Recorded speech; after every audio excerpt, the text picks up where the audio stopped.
วันที่สี่ในการเดินทางอาหารมีอยู่10 โลสิเป็นอาหารของการระบุจะว่าเป็นอาหารเป็นของกินเพื่อสร้างการพัฒนาชุมชนวัฒนธรรมเพื่อได้การที่มาดีกับมีกับที่เข่าเศร้าเก่าคิดคนกำลังมาเศร้าน้อยเตะเพื่อคือการทุกคนที่นี่ที่ใจหย่อนใจในพุทธวจนะศาสนาของเราขณะนี้เวลา9 โมงเช้ามาคอยเพื่อนมาเพื่อนมาเดือดร้อนมาขาดไปพี่น้องบัดกำลังหลับคนมาช่วยสร้างบ้านที่ว่าขออยากช่วยทานไปดีพาไปเปิดทางโรงทานนี่เป็นโรงทานมีอยู่9 โรงทาน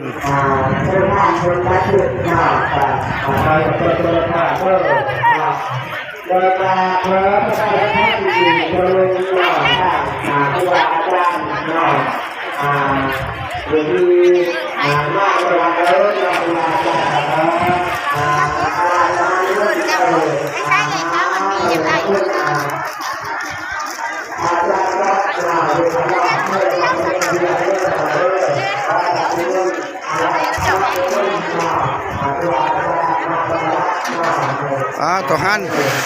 โรงทานนี่คือได้ขายดีแท้นี่ขายกันมาโรงทานผู้ใดตัวนี้ส่วนรวมแม่นผู้ใดโอ้ห้างเกว่าโอ้ได้ขายดีโอ้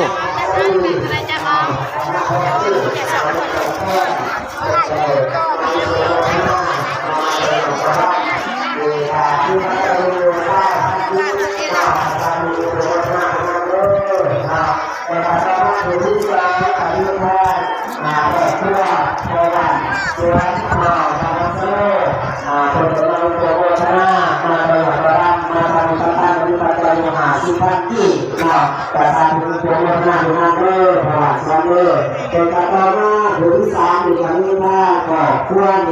กินบ้านเราตั้งคนแต่เราโปรโมทนามาตลอดตอนแรกมาจากคนสองคนกับมีปัจจัย50,000 กีบประชาชนโปรโมทนาดูว่าประชาชนที่4กับมีทางครอบครัวเสียวัตถุบ้านนาแดงเป็นแต่เราโปรโมทนามาตลอดตอนแรกกับมีปัจจัยอยู่50,000 กีบ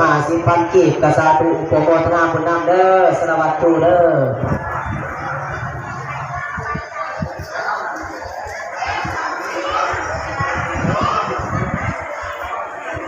คนกำลังมาตอนนี้ก็ถือว่าเวลา9 โมงประมาณนี้คนกำลังหลั่งมาการเสียภาพประชาสัมพันธ์อีกถึงบ้านนอนบายเป็นเตยมาสังฆทานในงานภารกิจศพของพระเอกพระคุณญาพอเกี่ยงนันทเสมเป็นการมีเต็มอยู่1 เต็มทางบ้านรอนบาย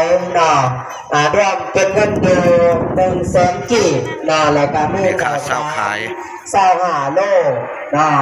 แล้วก็รวมวันนี้ถือว่าเป็นวันที่2เนาะอันนี้เป็นสถานที่ก่อนถวายพระเพลิงศพในข้าวสาขายกำลังลงเครื่องมาปรุงทั้งหมดจะมีอยู่240,000 กีบแล้วก็ข่าวสารอีก25 โลตัวเลี้ยวเห็นทางนั้นนี่เป็นสถานที่บนถวายพระเพลิงศพเพิ่นกำลังตกแต่ง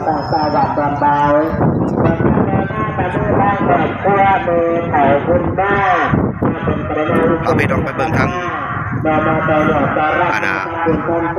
พระเมรุเพิ่นตกแต่งแล้วหรือใด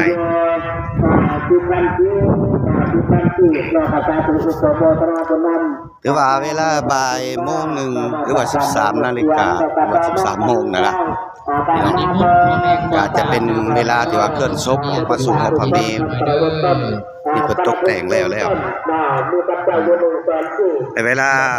15:30 นาที เป็นเวลาถวายพระเพลิงศพ โดยมาบอกซื้อบอก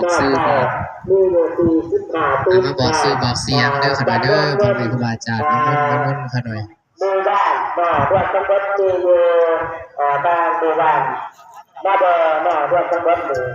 โดยกราบลาท่านนิมนต์เด้อขนาดเด้อพ่อแม่ครูบาอาจารย์ลงทะเบียนถึงลงทะเบียนด้ว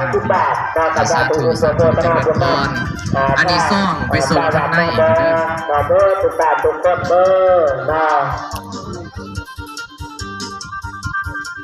มาอีกแล้วเพื่อเพื่อนกระตาดูมาตามมือบ้างขอบเพื่อพอ นี่แหละก็สิประมาณนี้แหละพี่น้องเอ้ยสถานที่ก็สิประมาณนี้แหละถือว่าบ่ายโมงก็คือว่าจะได้เคลื่อนศพญาผู้เฮาออกมาสู่ห้องพระเมรุหลังจากทำพิธีแล้วก็แม่นว่า 15 โมงก็จะได้ถวายพระเพลิงเนาะ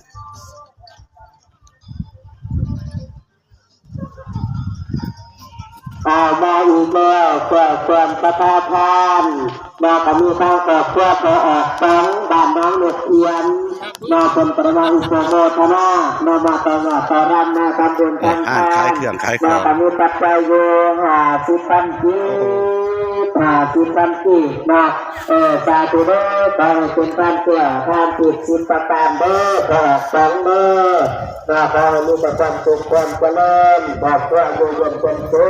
ขขอพระสังฆาโลกใกล้ใจเจ็บนอนหลับประคองเราเงินเดินบ้านบุญประคองเราเงินเดินบ้านบุญประคองเราเงินเดินบ้าน ฮะ แก่คนมา บ่โอ้ไอ้ได้สิกลับเมื่อบ่นี่น่ะ ครับชีว่าหลุดแล้วบัด โอ้ ประการเด้อขอฟังเด้อมาตาตามาตาดีตาขอบ แล้วสำหรับภาพบรรยากาศในงานถวายพระเพลิงศพก็ถือว่าแอนต้นชาแนลก็สิได้เอาไว้สำหรับสำหรับท่านพี่น้อง อยู่20,000 กีบ20,000 กีบเนาะก็ขอให้20 มาเด้อ